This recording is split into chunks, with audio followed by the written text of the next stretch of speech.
stunning declaration from the White House. Donald Trump says he could soon take Cuba, calling it weak and vulnerable. The remark marks a sharp escalation, raising fears that Washington may now be shifting from pressure tactics toward direct control of the island. I think Cuba, I don't know, is in its own way, for tourism and everything else, it's a beautiful island, great weather. They're not in a hurricane zone, which is nice for a change. They won't be asking us for money for hurricanes every week.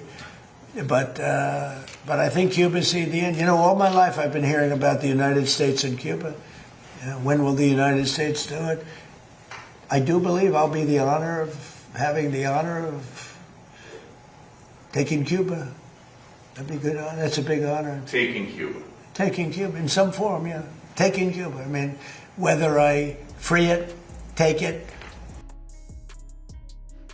Trump's comments come amid claims of ongoing talks with Havana, but his language signals something far more aggressive.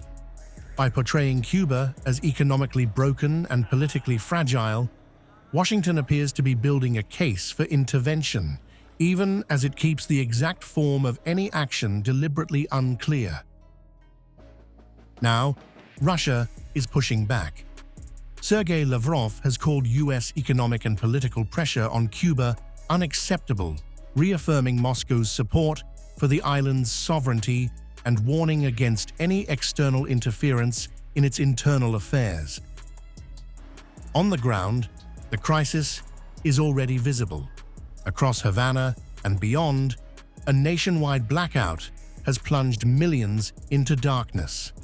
Power grids have failed, fuel is scarce, and daily life is deteriorating as families struggle through long hours, sometimes days, without electricity.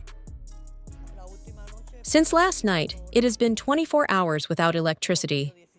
We have been having 17-hour days without electricity, depending on how the connection to the systems is and how the systems are doing.